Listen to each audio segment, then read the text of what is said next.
c'est triste, hein. Pour moi qui suis congolais, des hommes politiques, c'est triste. De savoir que vous avez en face de vous un pouvoir qui n'a pas envie d'un véritable apaisement, qui n'a pas envie de faire avancer le pays. Nous avons été à Sibiti, non pas parce que j'avais été acheté pour aller représenter l'opposition, non. Ma conviction était faite qu'il faut parler.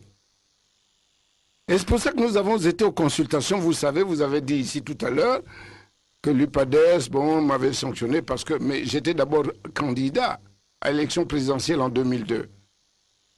Les Tsati Mabiala, l'étranger en exil, eux qui avaient géré avec Pascal Lissouba, étaient en exil. Il était ministre de la guerre, pour rappeler. Et il avait fui parce qu'il avait fait certainement des bêtises, je n'en sais rien. Bon, quand il fuit, l'UPADES ne disparaît pas. Et je suis donc candidat pour montrer que la flamme de l'UPADES ne peut pas s'éteindre. C'est pour ça que j'étais candidat. Au-delà des résultats que le pouvoir avait donnés, c'était pas ça le plus important. C'était montrer que l'UPADES existait et qu'elle n'avait pas disparu parce que Pascal Lissouba était en exil. Alors, maintenant, quand on finit ça, ils m'ont condamné. Mais quand Tsati Mabiala et les autres sont arrivés de l'exil, qu'est-ce qu'ils ont fait? Ils ont été aux élections. Vous leur avez posé la question? Qu'est-ce qui avait changé entre le moment où je suis parti aux élections et quand eux, ils sont partis aux élections? Voyez-vous, cher ami Hello. Donc, pour moi, il fallait représenter, continuer de représenter le parti, parce que le parti est congolais. C'est ici le Congo. Et la priorité pour moi, c'est le Congo. Le Congo passe avant. Au-delà de mes propres intérêts, au-delà des intérêts de... Ce sont les Congolais qui passent avant tout le combat que je mène. Voilà. Donc quand vous avez ça, ben Kinyumbi prendra les positions qui conviennent au moment indiqué. C'est pour ça que quand vous dites, ah oui, mais il critique l'opposition, quand l'opposition ne parle pas le langage de l'opposition, je suis totalement opposé à ça. Ce n'est pas que je veuille démettre ou défaire l'opposition, mais plutôt pour ramener l'opposition à son combat, le vrai combat, qui est de défendre le peuple congolais, pour que nous allions à l'alternance et que nous gérions différemment le pays que tel que le pouvoir actuel le fait. Et la gouvernance électorale? En ce qui concerne la gouvernance électorale, je disais que ce pouvoir n'a aucune envie de faire avancer les choses. Vous voyez, nous avons été à Sibiti, vous l'avez rappelé tout à l'heure, nous avons parlé de la biométrie, il dit que c'est un processus. Quoi, pour faire un recensement et donner des cartes biométriques ici, c'est un processus. On achète les machines, on envoie les hommes politiques sur le terrain. Rappelez-vous que lorsque nous n'avions pas voulu les contestations en 1992 et suivant, nous avons impliqué toutes les forces vives de la nation, partis politiques, et tout ça pour aller faire le recensement. À ce moment-là, les résultats qui étaient obtenus avec ce type de recensement, les résultats étaient incontestables. Or, vous savez, au jour d'aujourd'hui, bon, la ministre du Plan a dit, je vais faire le recensement. Oui, qui va commencer c'est du mensonge. En avril. C'est du mensonge. Ce gouvernement gouverne par le mensonge. Croyez-moi, appelez-moi la ministre du Plan, je vais débattre avec elle contradictoirement pour qu'elle me dise que ce qu'il dit est vrai. On dit que ce recensement général va coûter 7-9 milliards.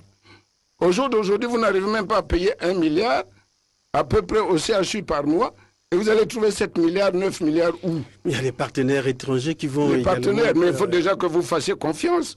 Or, ce pays ne fait plus confiance. Voyez-vous, nous allons, dans les jours qui viennent, connaître les résultats de la revue du Fonds monétaire. Nous en parlerons. Tout à fait. Donc c'est pour dire que si ce pouvoir veut vraiment de l'apaisement, veut vraiment des élections libres, transparentes, régulières, on fait un bon recensement, on a la maîtrise du corps électoral, la biométrie, et qu'ils démontrent qu'ils sont capables de convaincre la majorité des Congolais pour qu'ils restent toujours au pouvoir. Mais c'est une tâche administrative, le recensement. Mais je n'ai pas dit le contraire. Mais quand nous avons une situation telle que nous la connaissons, politiquement, qui n'est pas bonne, nous avons déjà, dans ce pays, malgré que ce soit une tâche administrative, nous avons impliqué les forces politiques, les forces vives simplement, qui ont fait le recensement qui n'avait pas été contesté. Au jour d'aujourd'hui, nous n'avons pas confiance en cette administration qui est largement faite par les membres du PCT. Vous le savez. Et je le dis, qu'un autre vienne me dire contradictoirement, c'est faux. Les préfets sont PCT, les sous-préfets ils sont PCT. Même dans les villages, vous irez, si tu n'adhères pas au PCT, tu ne peux pas être chef de village. Bon, qu'est-ce que vous voulez que je vous dise, cher ami? C'est ça l'administration en question. Voilà pourquoi les partis politiques veulent s'immiscer dans ces tâches régaliennes qui reviennent à l'État. Non, pas du tout. Je ne peux pas être jugé parti, mon cher. L'opposition ne peut pas être jugée parti. En même temps qu'elle critique la manière de gouverner, de gérer ce pays, elle veut maintenant aller participer à la gouvernance. Pour distribuer, pour gérer l'argent du pétrole. On a trouvé du pétrole dans le nord. Ils vont aller gérer là-bas. Ils gèrent à Pointe-Noire. Après, qui va critiquer qui? Je ne me retrouve pas là-dedans. Cher ami, je suis sincère et je suis honnête. Consulté pour donner son avis en vue de la tenue de ce grand dialogue qu'on veut inclusif. Voyez-vous, cher ami Hello et les Congolais, simplement, vous me voyez sourire. Chaque fois que ce pouvoir arrive à l'approche d'une élection, notamment présidentielle, on invente une histoire. Je dis bien, on invente une histoire. Nous avons été au dialogue du Cibiti, vous le savez, et j'y ai pris part, mais parce que simplement je pensais que ce pouvoir avait envie d'avancer. Mais nous avons eu le malheur de constater sur le terrain que la salle était pipée. Vous avez été, en tout cas en tant que média, vous avez été présent à Cibiti. Et la salle était à 99% bondée des membres du pouvoir, pour vouloir dire qu'il n'y a pas de consensus. Mais j'ai rappelé à l'époque, à ce dialogue, que le consensus, il y avait deux forces politiques en présence, le pouvoir et l'opposition. Ce n'est pas parce qu'ils étaient 99% dans la salle que nous qui étions 3 personnes, on avait dit des choses totalement... Bon. Et nous avons dit non. Le consensus, ça veut dire quoi? Ça veut dire que la majorité, l'opposition, ils convergent tous vers la même chose. C'est ça le consensus. Ce n'est pas le grand nombre. Le grand nombre, à ce moment-là, allons à une élection. Comme ça, à ce moment-là, vous allez démontrer que vous êtes les plus nombreux. Alors, c'est pour ça que pour revenir à la question sur le dialogue, oui. Au jour d'aujourd'hui, on a institué ça dans la Constitution du 25 octobre 2015, le principe du dialogue. Bon, à la limite, il n'y a rien contre. Mais je vous rappelle les dispositions constitutionnelles et légales. Le Conseil national du dialogue, et notamment dans le préambule, la Constitution dispose que le peuple congolais est disposé à dialoguer lorsqu'il y a des raisons de dialoguer. Et que la loi qui fait office de loi portant mise en place l'organisation, fonctionnement du Conseil national du dialogue dispose que c'est le président de la République qui est d'abord le tuteur de ce Conseil national du dialogue, donc, et que le secrétariat représentatif est composé d'un secrétaire permanent qui est au jour d'aujourd'hui Martin Berry et de 2 secrétaires nommés par le ministre de l'Intérieur. Je crois que c'est Basseïla et Marius Mambenga, je ne sais pas. Donc, voici le secrétariat représentatif, l'organe représentatif. Bon, vous me parlez de, je ne sais pas quoi, qui tourne, ou qui tourne, je ne sais même pas. C'est peut-être la luciole sur l'eau qui est en train de tourner. Mais, légalement, c'est Martin Berry qui est secrétaire permanent. Ce sont les 2 secrétaires, Dominique Basseïla et Marius Mambenga, qui sont ceux qui doivent aller voir éventuellement, si c'était le cas. Or, je vois qui Alain Akwala, un ancien ministre, c'était un ami, je n'ai rien contre lui, je ne jette pas l'anathème. Joséphine Sika, je ne sais pas qui d'autre. Mais légalement, ils existent où? Ils n'existent nulle part dans ce qui est légal. C'est pour ça que nous, à la chaîne, nous disons, mais on va être visité par qui? Des gens qui n'existent nulle part. Si Martin Berry vient pour me voir, oui, on peut parler. Si Marius Mambenga, oui, on peut parler. Si Dominique Basseïla, oui, on peut parler. Mais Joséphine Sika, Alain Akwala n'existent nulle part. dans l'organigramme du Conseil national du dialogue. Donc déjà, là, du point de vue de la loi, c'est illégal, c'est inexistant. Bon, alors, et puis, quand la loi dispose que, et la Constitution, que lorsque le président de la République est confronté à des grands problèmes politiques d'intérêt national, il peut convoquer un Conseil national du dialogue. Mais c'est à lui de dire, moi j'ai tel problème politique pour le Congo, qu'est-ce qu'on fait? Il appelle le dialogue. Or là, c'est cette cellule de communication qui n'existe par ailleurs nulle part dans la loi, qui va voir les gens pour dire, dites ce que vous avez à dire. De quoi vous voulez qu'on parle au dialogue? Mais ce n'est pas moi qui ai des problèmes, c'est le président Sassou qui doit dire, j'ai des problèmes. Quels sont-ils?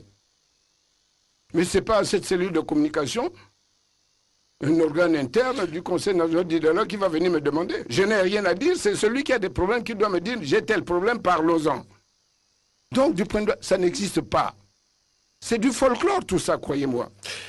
Oui, mais les manières de saisine de ce secrétariat permanent, peut-être que c'est le président de la République qui a dû saisir le secrétariat permanent. Il dit, voici la loi. Lorsque le président est confronté à des grands problèmes politiques d'intérêt national, il peut saisir le Conseil national du dialogue. Le Conseil national du dialogue, ce n'est pas le secrétariat. Je vous rappelle au terme de la loi que le Conseil national du dialogue est constitué, bien sûr, du secrétariat qui est le bureau. Et maintenant, il y a des membres de droit et des membres de fait, de nommés. Les membres de droit, et je voudrais en arriver là pour dire, c'est un jeu déjà fabriqué d'avance par le président Sassou. Voyez-vous la composition du Conseil national du dialogue? Il y a des membres nommés. Ils sont à 90% ou je ne sais pas quoi, 95 peut-être, membres du pouvoir. Pour y avoir à peine peut-être 2, 3, 4, 5% de la société civile et de l'opposition. Encore que dans la société, vous allez voir, ils vont basculer, le centre va basculer du côté du pouvoir. Donc vous aurez 98% du pouvoir. Et quand on sait aussi à l'intérieur de l'opposition, il y a à boire et à manger. Donc vous aurez le pouvoir qui va venir imposer encore, sans par ailleurs qu'on soit passé par ce qui est légal. C'est-à-dire le président a des problèmes et il veut qu'on règle ces problèmes pour qu'on trouve un consensus. Et même lorsque, donc, c'est pour ça que je vous rappelle qu'il y a le bureau de l'Assemblée nationale, les présidents des commissions, les présidents des groupes parlementaires, majoritairement PCT, le Sénat, bureau, groupe parlementaire, PCT, vous aurez le président, je ne sais pas quoi, du dialogue, PCT, tout ça PCT. C'est pour revenir à dire que, croyez-moi, ce truc, c'est un jeu d'enfant. Ce pouvoir n'a pas envie d'avancer, il veut plutôt comment faire pour rester au pouvoir. Et quand on organise, vous avez suivi le chronogramme de Martin Berry.